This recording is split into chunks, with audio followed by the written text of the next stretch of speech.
کتابیں لکھ لینا، کاپی بھر لینا، اس سے کوئی فائدہ نہیں. تو کچھ بات اس لیے کہی جاتی ہے تاکہ اس کے مطابق کام ہو. نقل حرکت کے ذریعے لوگوں کو دعوت دے کر منکر کے ماحول سے نکالنا، معروفات کے ماحول میں لانا، یہی میں کیا بتاؤں آپ کو، حقیقت جہاد ہی یہی ہے. جو لوگ سمجھتے ہیں کہ قتال ہی جہاد ہے، انہیں جاننا چاہیے کہ جہاد ہی یہی ہے، جہاد ہی یہی ہے کہ تم منکر کے ماحول سے، شرک اور کفر کے ماحول سے لوگوں کو نکال لاؤ. جہاد ہی یہی ہے، جہاد ہی. بسم اللہ الرحمن الرحیم. مولانا صاحب کی گفتگو ان حضرات کی خدمت میں پیش ہے جو یہ کہا کرتے ہیں کہ بھئی مولانا جو رجوع کر لیا اب تو بات ہی ختم ہو گئی ہے. یہ کوئی پرانا بیان نہیں ہے بلکہ رمضان المبارک جو رمضان گزرا ہے اس سے پہلے کا بیان ہے. مکمل بیان آپ کو یوٹیوب پر مل جائے گا. تو جو رجوع کی تحریریں آ چکی ہیں ان کے بعد بھی اسی طرح کی گفتگو کا یہ سلسلہ جاری ہے. 2017 میں تو یہ وعدہ کر لیا گیا تھا کہ بندے کا کوئی بھی ایسا بیان جس سے تبلیغ کے علاوہ دین کے دوسرے شعبوں کی ناقدری سمجھ میں آتی ہو یا جس سے تبلیغ کے شرعی حکم کو کسی ایک خاص طریقے کے ساتھ محدود قرار دینا لازم آتا ہو، بندہ اس سے رجوع اور برات کا وعدہ اعلان کرتا ہے اور انشاءاللہ آئندہ اس بات کا پورا خیال رکھے گا کہ اس قسم کا کوئی تاثر پیدا نہ ہو. تو اس کے بعد بھی یہی سلسلہ جاری ہے. تو وہ حضرات جو کہا کرتے ہیں کہ بات ختم ہو گئی، ان کو یہ ساری چیزیں دیکھنی چاہیے. اور ہماری سمجھ میں تو یہ نہیں آتا ہے کہ بھئی تبلیغ جو ہے اس کے ویسے ہی بہت سے فضائل قرآن و سنت کے اندر موجود ہیں، قرآنی آیتیں موجود ہیں، احادیث موجود ہیں. ان سب کے ہوتے ہوئے یہ سب کہنے کی ضرورت ہی کیا ہے کہ میں کیا بتاؤں آپ کو، حقیقت جہاد ہی یہی ہے. جو لوگ سمجھتے ہیں کہ قتالی جہاد ہے انہیں جاننا چاہیے کہ جہاد ہی یہی ہے. اس کی ضرورت ہی کیا ہے؟ کیا آپ کو یہ لگتا ہے کہ جب تک آپ یہ باتیں نہیں کریں گے لوگ جماعت میں نہیں نکلیں گے؟ ارے بھائی اگر لوگوں کو قرآن و سنت کے اندر جو تبلیغ سے متعلق فضائل وارد ہوئے ہیں وہی سنا دی جائیں تو لوگ تو ویسے ہی جماعت کے اندر نکل جائیں گے. یہ سب کہنے کی ضرورت ہی کیا ہے کہ یہی جہاد ہے اور لوگ تو جہاد کسی اور چیز کو سمجھ رہے ہیں، انہیں جاننا چاہیے کہ یہ سب کہنے کی ضرورت ہی کیا ہے؟ تو ہماری تو یہی سمجھ میں نہیں آتا ہے. بہرحال یہ ایک ایسی فکر ہے جس کی تردید ہونی چاہیے، صحیح فکر نہیں ہے. آپ فتاویٰ کے اندر دیکھیں گے تو اس کی تردید آپ کو ملے گی. اہل علم نے اس کی تردید کر رکھی. میں 2 حوالے نقل کر رہا ہوں، ایک دارالعلوم دیوبند کا فتویٰ اور ایک حضرت اقدس مفتی سعید احمد پالنپوری رحمۃ اللہ علیہ نے جو کچھ لکھا تھا. کاش حضرت حیات ہوتے، اللہ رب العزت حضرت کے درجات کو بلند فرمائے. تو پہلے دارالعلوم دیوبند کا فتویٰ دیکھ لیتے ہیں. اس میں سوال کیا گیا کہ کیا جماعتوں میں نکلنا جہاد کا درجہ رکھتا ہے؟ جیسا کہ ہمارے بھائی کہتے ہیں کہ جماعتوں میں نکل کر محنت کرنا جہاد اصغر اور مقام پر رہ کر محنت کرنا جہاد اکبر ہے، برائے کرم رہنمائی فرمائے. تو جواب میں لکھا گیا ہے دارالعلوم دیوبند کی طرف سے کہ اصل جہاد کا لفظ جب بولا جاتا ہے اس سے جہاد بالسیف مراد ہوتا ہے. یعنی اسلام کا کلمہ بلند کرنے کے لیے اپنی جان کو ہتھیلی پر رکھ کر آدمی اپنے گھر سے نکلتا ہے.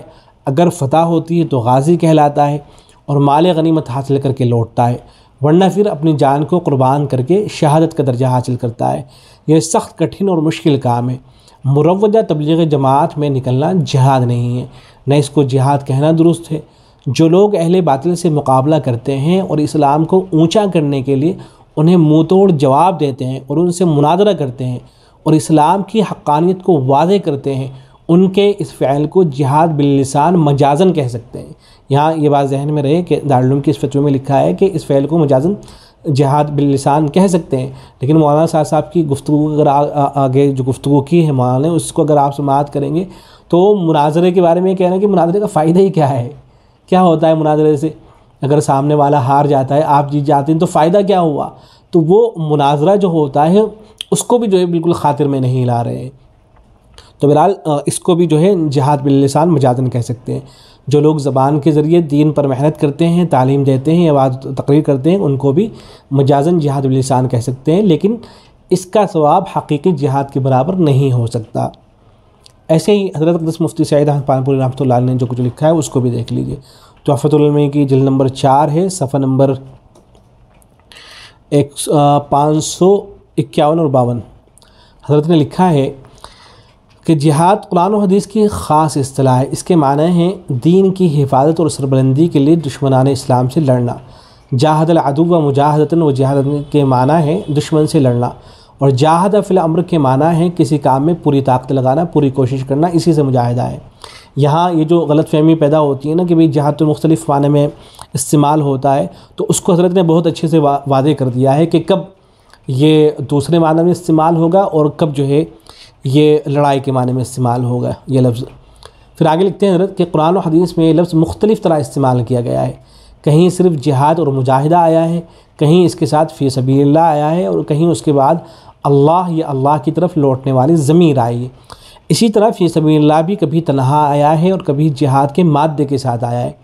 پر جہاں لفظ مجاہدہ مطلق آیا ہے یا اس کے بعد فی اللہ آیا ہے یا فینا آیا ہے، وہ آیتیں عام ہیں۔ مفسرین کرام ان جگہوں میں لفظ دین محذوف مانتے ہیں، جیسے جاہدوا فی اللہ حق جہادی، یعنی اللہ کے دین کے لیے پوری طاقت خرچ کرو، اور والذین جاہدوا فینا لنہدینہم سبلنا، یعنی جو لوگ ہمارے دین کے لیے انتہائی کوشش کرتے ہیں ہم ان کو اپنی راہیں سجھاتے ہیں۔ یہ آیت پاک دین کی ہر محنت کے لیے عام ہے، کسی بھی لائن سے دین کی محنت کرنے والے اس کا مصداق ہیں۔ لیکن جہاں لفظ جہاد آیا ہے یا مجاہدے کے مادے کے ساتھ فی سبیل اللہ آیا ہے یا صرف فی سبیل اللہ آیا ہے، جیسے مصارف زکوٰۃ کے بیان میں اور انفاق کی فضیلت میں، تو ان سب جگہوں میں خاص اصطلاحی معنی مراد ہیں۔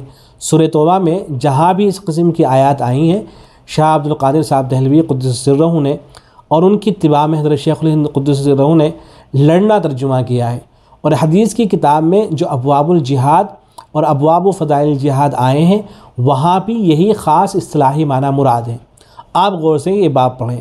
پھر آگے حضرت لکھتے ہیں کہ آپ غور سے یہ ابواب پڑھیں، فی سبیل اللہ کی ساری روایتیں یہاں لائی گئی ہیں، معلوم ہوا کہ یہ خاص اصطلاح ہے اور جہاد کے معنی ہے۔ آگے لکھتے ہیں لیکن تبلیغ والوں نے ان آیات کو عام کر دیا ہے، آگے سنیے، اور عام نہیں بلکہ اپنے کام کے ساتھ خاص کر دیا ہے، وہ تبلیغ ہی کو جہاد کہتے ہیں۔ یہی مولانا صاحب فرما رہے ہیں، عام نہیں کیا بلکہ اپنے کام کے ساتھ خاص کر دیا ہے، وہ تبلیغ ہی کو جہاد کہتے ہیں۔ دوسرے دینی کاموں کو مثلاً درس و تدریس اور تصنیف و تالیف وغیرہ کو جہاد نہیں کہتے، بلکہ ان کی عوام تو ان کو دینی کام بھی تصور نہیں کرتے۔ صورتحال اتنی زیادہ خراب ہو گئی، اور جب انہوں نے دعوت و تبلیغ کو جہاد قرار دے دیا تو جہاد کے فضائل میں جو آیات پاک اور احادیث شریفہ آئی ہیں ان کو دھڑلے سے اپنے کام پر منطبق کرتے ہیں۔ یہ سلسلہ جو تبلیغ والوں نے شروع کیا ہے صحیح نہیں ہے۔ پہلے ابواب الباب کے شروع میں بتا چکا ہوں کہ جہاد ایک اسلامی اصطلاح ہے، اور جب قرآن و حدیث میں لفظ بولا جاتا ہے تو اس سے قتال فی سبیل اللہ مراد ہوتا ہے۔ البتہ بعض کاموں کو جہاد کے ساتھ لاحق کیا گیا ہے، ان کے لیے یہ الحاقی فضیلت ہے، جیسے حدیث میں ہے من خرج فی طلب العلم فهو فی سبیل اللہ حتی یرجع۔ اس میں نبی اکرم صلی اللہ علیہ وسلم نے طلب علم کو فی سبیل اللہ قرار دیا ہے، یہ الحاقی طالب علم کی فضیلت ہے۔ اسی طرح دعوت و تبلیغ کے کام فی سبیل اللہ کے ساتھ الحاق کیا جا سکتا ہے، اور یہ الحاقی اس کی فضیلت ہوگی۔ قرآن و حدیث میں فضائل جہاد کی جو آیتیں اور حدیثیں ہیں وہ سب فضیلتیں نہ طالب علم پر منطبق کی جا سکتی ہیں نہ تبلیغ والوں پر، یہ خاص بات یاد رکھنی چاہیے۔ تو تحفۃ المعین تو آپ میں سے بہت سے حضرات کے پاس ہوگی، اور جن حضرات کے پاس نہیں ہے وہ ڈاؤن لوڈ کر کے ان چیزوں کو دیکھ سکتے ہیں، اس لیے کہ بہت اہم باتیں حضرت نے لکھی ہیں اور حضرت نے تحریر فرمائی ہیں۔ امید ہے کہ بات واضح ہوئی ہوگی۔ اللہ تبارک و تعالی فہم سلیم اور دین کی صحیح فہم عطا فرمائے۔ السلام علیکم و رحمۃ اللہ۔